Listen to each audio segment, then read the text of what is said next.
I'm really not much. Not really one for poems. I don't even think this would be classified as a poem, but I wrote. It's not even a haiku either. It's just something something I wrote that I was feeling. This is how it goes. It's not in the book, so it's not a spoiler. So I am tired, I am sore. Alas, the work is not done, so I persist. That's how I feel, you know, um, working endlessly to achieve a goal, an idea of myself, a vision I have of who I'm meant to be. That's what this is. That's what Raven Hearts is. That's what I am. Trying to figure out who I am and become myself along the way.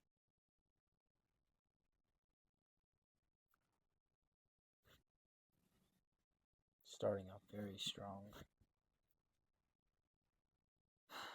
There's a fly in this room. Which flies, they're like an unachievable goal. Like you want to kill them so bad, but they're so pesky. And then you kind of, I don't know, they really make you work out the inner demons in yourself just to try to swat a fly. They make you dig down deep, is what I mean, until you smarten up and buy fly spray. So maybe that's maybe that's what's holding me back. Is I instead of just I'm taking the hard way instead of just buying fly spray.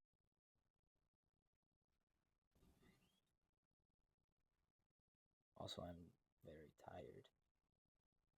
But like I said, the work's not done. And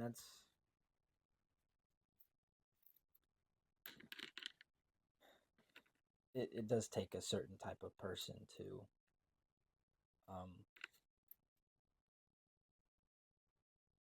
I'm gonna kill this thing. It takes a certain type of person to be tired, exacerbate. No, oh, I gotta turn that. I gotta fucking redo this whole thing. I know I have to redo it whenever I'm slurring my words right off the bat. I'm like dip, ba dip, ba dip, dip. I don't know if I have a stutter or if I'm just nervous talking. Something I developed in high school when I transitioned from homeschool to high school. I just started talking. It's like my words were just caught.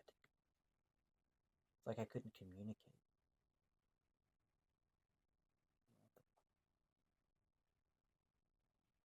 It's like unbridled fear. Maybe, maybe that's what the fly wants me to remember. Fuck you. Maybe.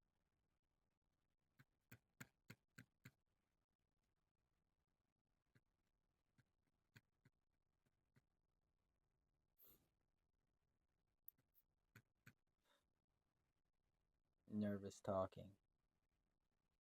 Why am I nervous?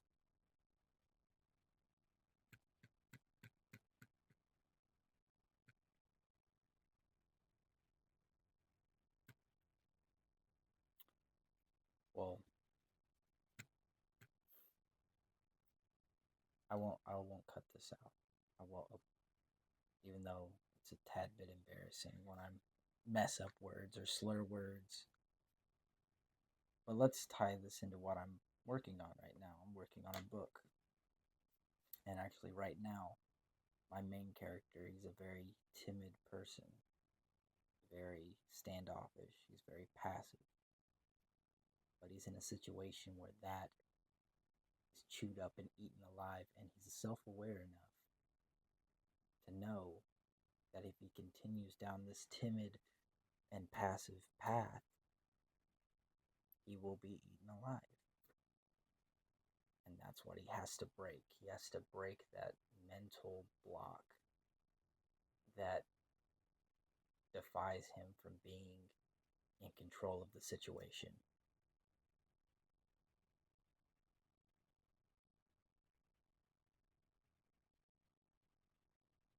Maybe that's what I'm fighting.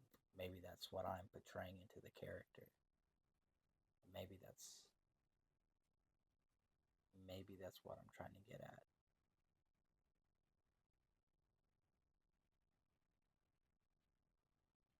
Because it's easy to fall into that feeling timid type of state, or being afraid to stand out.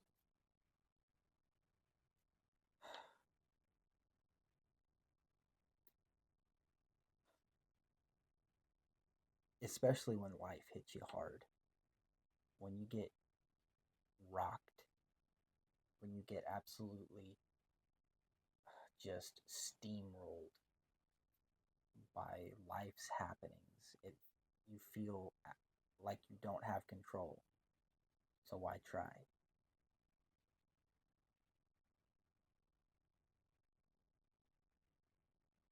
And that's logical to think, why try? Why not just give up? But at the same time, it's never going to stop hitting you. It's never going to stop jabbing at you. So the best course of action is to jab back. So that's what the character is going through, is that, okay, life is going to jab me in with this situation that I'm in. So I have to jab back. For once in my life, I have to be brave enough to jab back and know what it's like to throw a punch instead of take a punch.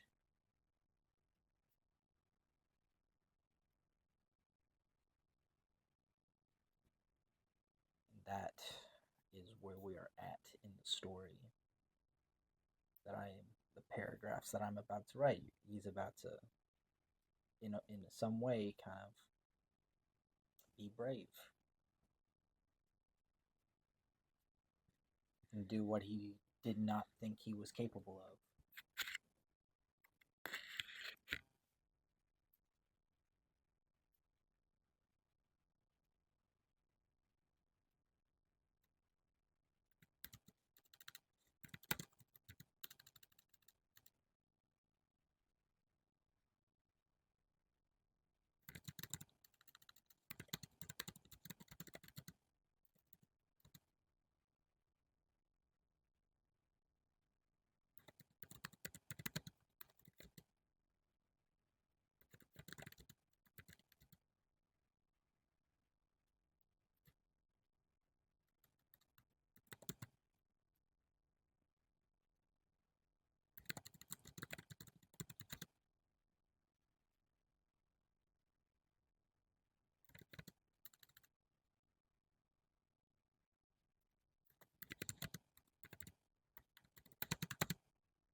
hope while I'm writing, instead of clicking away from the video, to, you know, watch something a bit more interesting, which I know this probably isn't, you know, a fucking Mr. Beast video where it's just, you know, lights, camera, action, all up in your face. You know, there's nothing wrong with that. I understand. But I hope that while people are watching this, they realize what I am doing and that I am documenting myself achieving a goal that I have achieved numerous times, but don't really have much to show for it. That every time I start talking, that stupid ass fly. You probably heard that one. But anyway, and I hope y'all are taking this time watching me trying to achieve my goals. You guys are somehow achieving y'all's goals. You guys are, you know, you know, drawing your art piece, writing your story, I don't know, hitting the gym, something like that. Just achieving a goal, working on a goal, making something happen for yourself. I hope that's what everybody's doing while they're watching these. Because that would, I mean, to know that maybe I'm inspiring somebody to do something outside of themselves, that would be probably make me a little bit emotional, a little teary-eyed. Honestly, it would. That would mean so much to me to know that I in some way inspired somebody.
I am tired, I am sore.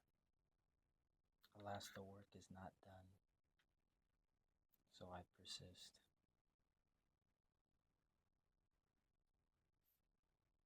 I persist.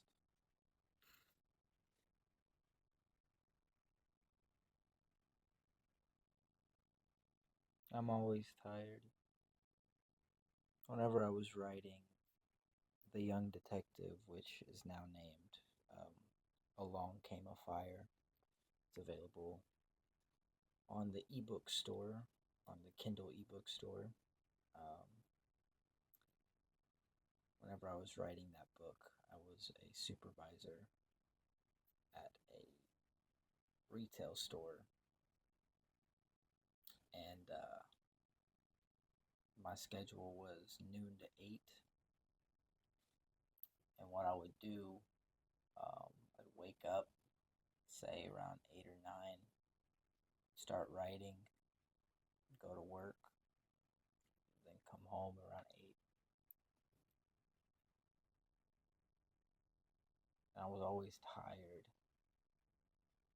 I always look at myself in the mirror and see the bags under my eyes and said, I'm going to earn the bags under my eyes today. I'm always tired.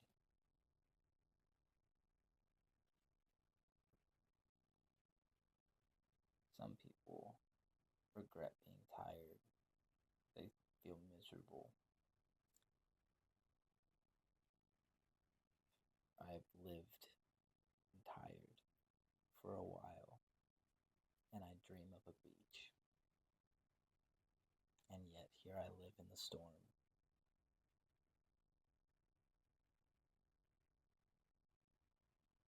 And the storm keeps raining. And it persists. And so I will keep earning the bags under my eyes until I have a beach to lay on.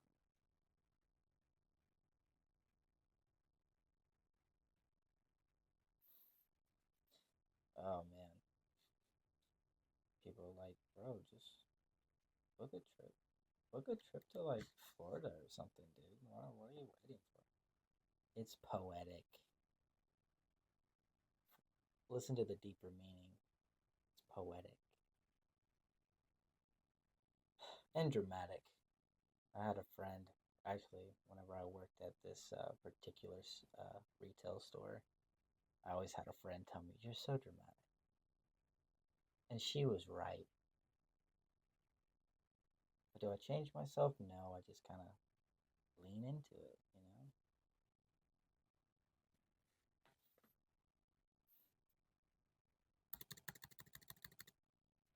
It's always, but this is always little by little, you know? I'll always write a few paragraphs, talk to you guys, then, you know, lay down and write some more because I'm not always writing in this kind of office setting. You know, sometimes it's much more efficient to cozy up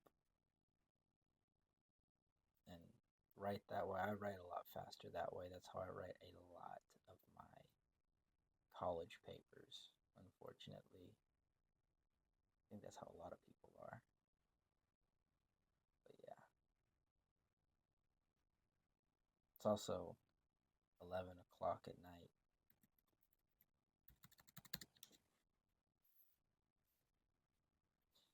That's fine. You know, people a lot of people I've heard put their time on a very specific schedule. You know, wake up, go to work, come home, relax, and do what they got to do. Everybody's on their own routine.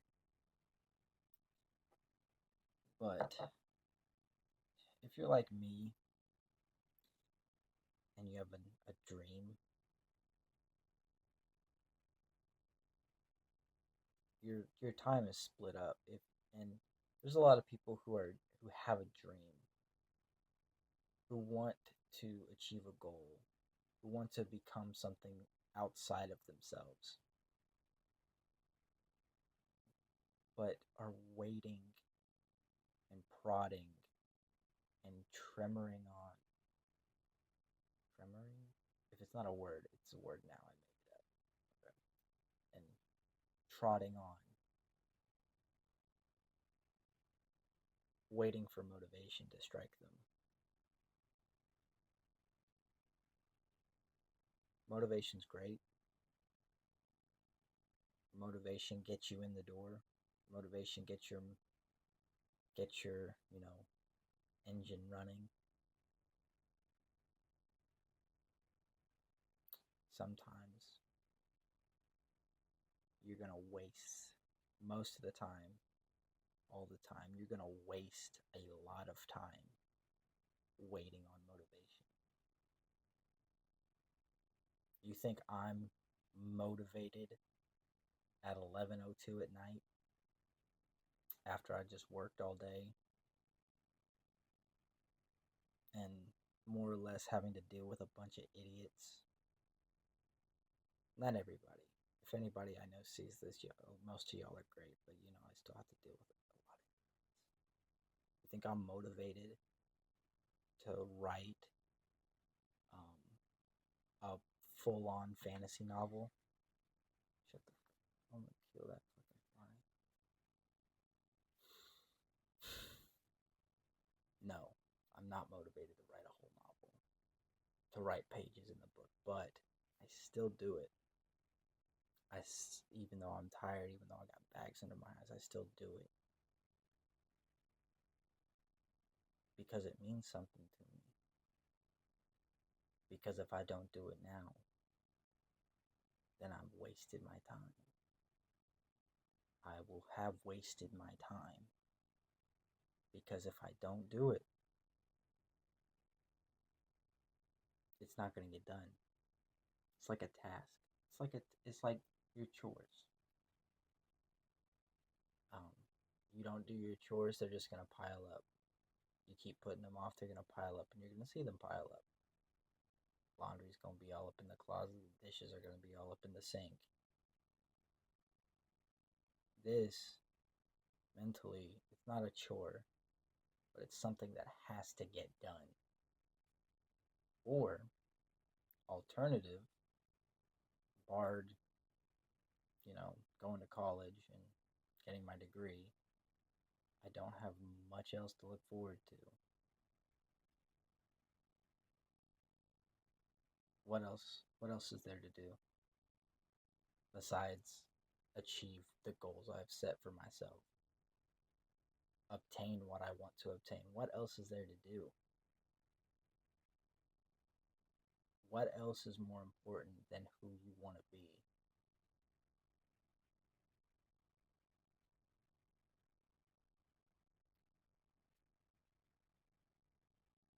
I hope somebody gets a hold of that and grasps that.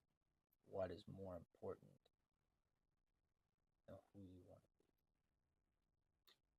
be? I also hope y'all can hear me. I am got this thing a little low, and I'm not talking very. I don't talk very loud. There's a place for talking loud. There's always tone. But here's the thing about tone. You talk loud all the time. When there's a time when it's the time to be loud, it's like cursing. You say if you curse in every sentence, it takes the power out of the words that you're using. So when it's, a time and a place for cursing, like, when you're mad, people don't tend to take you as seriously because, that's just your nature. To be aggravated is to be out of your nature. But people have such an aggravated way of speaking with F this, F that. And then when you really have to use those F you, F this, no one takes you seriously. Don't overuse your words, and don't use your words improperly. But damn, is it fun to curse sometimes. Like, just, I don't know, letting loose. Yeah, sometimes you just gotta let loose, But, shit, I don't even know. I'm rambling.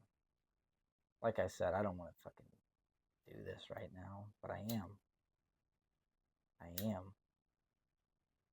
I am. I am.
anybody was wondering, the most I've ever written in one sitting is 60 pages.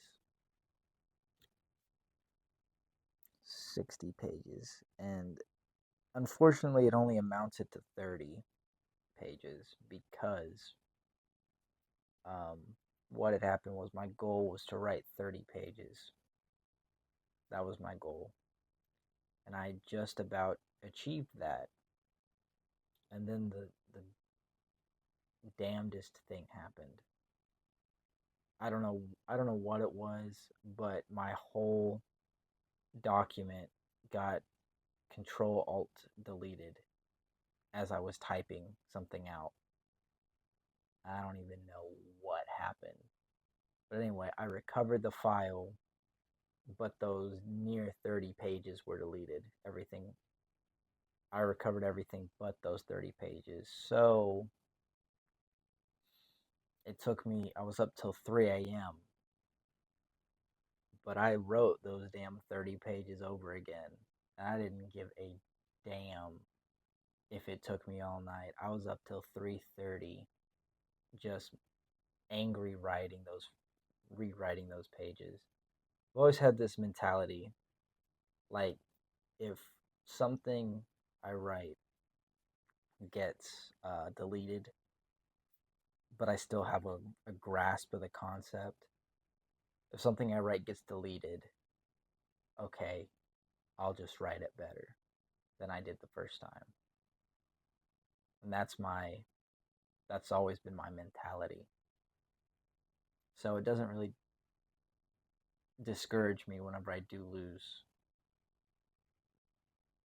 any pages, even though they were really good, or or maybe they were pretty upsetting, but still, I try not to.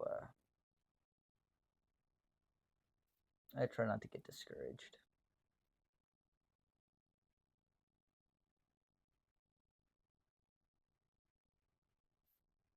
I think I talked about this in my other video,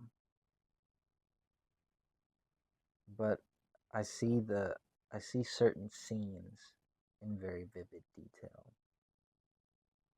and other scenes I don't. And so it's kind of a journey that I'm taking to get from those low detail to vivid detail scenes. And those are the ones I'm most excited for. Really, all that is oh, okay, this is a pivotal point in the story. I can't wait to write it. Oh, this is a pivotal point in the story. It has to happen right now. No, it doesn't have to happen right now. Oh my god. I can't wait to take you guys on this journey. Like all the people that are on Book Talk and BookTube and Bookstagram. Is that one? I don't know if that's one. It should be one.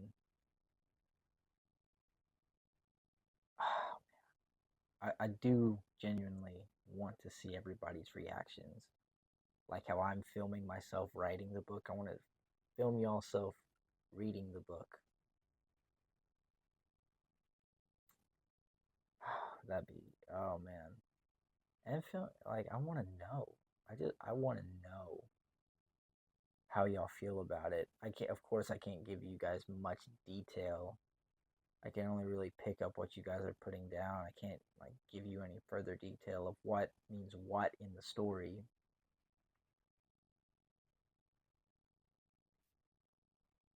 So, yeah. But I do hope you guys find some genuine enjoyment out of reading this book and all my other books to come, except for Along Came a Fire. I was so sad writing that. And in return, I want you guys to be sad reading it because it is not a happy story. It is not happy at all. What's something happy that happens in it? Nothing. spoiler alert, it's not happy. It's not a happy story. And the sequel, when it finally comes out, it's not going to be very happy either. I don't know when I'm going to write it, though. That's the thing. I'm more wrapped up in this.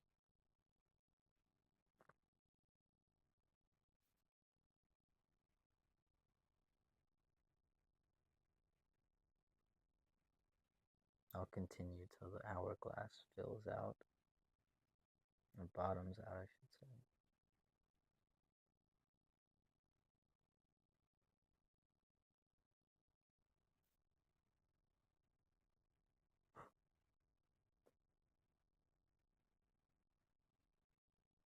But yeah, no, I think about those pivotal scenes a lot. And just the impact that they're probably going to have on a lot of people's emotional state. I mean, it's go big or go home at this point, you know? This is what I want to do, and I'm very hard on myself that it hasn't happened for me yet, which I shouldn't be. I'm only 23. I'm a lot smarter than I was when I first started writing. So, I mean, to be honest, if I were to do it, I probably would have been a dunce at that point. I would have had a lot of growing up to do. And right now, I'm just a lot wiser and more privy to certain things.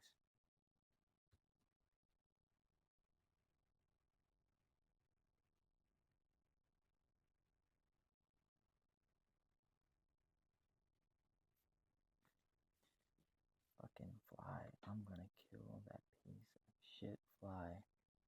If it is the last thing I do.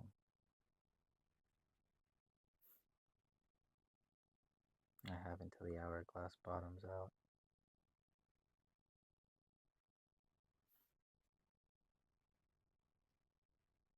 Yeah. But I hope you guys do find enjoyment in this story as much as I do.